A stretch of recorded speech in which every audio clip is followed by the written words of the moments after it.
You may have heard some reports of snow this weekend, and you may have also heard reports of a storm this weekend. Now, neither of them are looking particularly likely. What we do have is an area of low pressure that's pushing its way through. So if we run this through, and we do have the jet stream coming in, and it's driving this area of low pressure, and there's always been some uncertainty about how this was going to develop, how deep it was going to be, exactly when it reaches its deepest phase, and also the track that it takes towards the UK. But what now looks more likely, and to be honest, this is what we've been saying was the most likely solution for a few days now, but what looks pretty likely is it does actually get quite deep, but in its deepest phase, it stays just to the northwest of the UK as we go into Sunday. Now, this is going to drive a frontal system across the UK. So we have this occluded front, then this warm front, a warm sector behind that, and then a following in cold front. And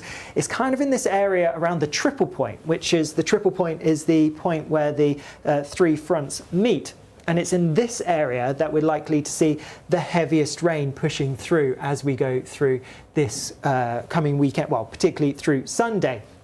But then that all shifts away towards the northeast, and behind it, well, that's actually when we get our strongest winds, because if I get our wind gust graphic up, and actually if I do this one, and let's go to Sunday.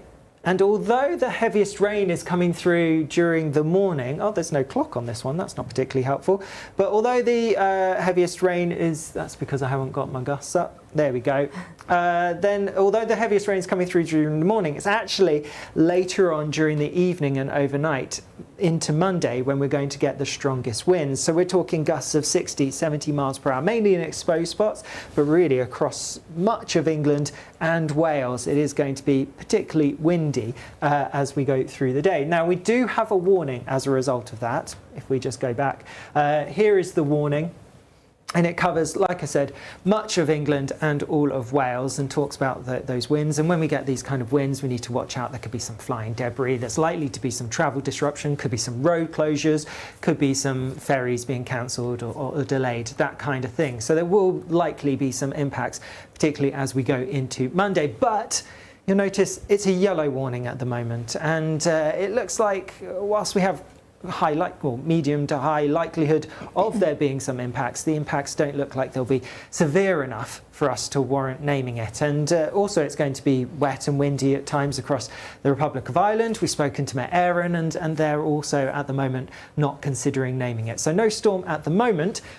In terms of the risk of snow, which some people have been talking about, well, I think they've been maybe looking at something and getting a bit confused. So I mentioned earlier that there is, the chance of some lightning, a few flashes of lightning, a bit of small hail mixed in with the heavy showers that we have coming through Saturday. And then there's more unsettled weather, obviously, with the heavy rain that comes through on Sunday. That could have a bit of thunder mixed in with it. But I think maybe some people have been looking at hail and thinking that that's going to be sleet or snow, and getting a little bit excited about that. So no storm, no snow for the time being.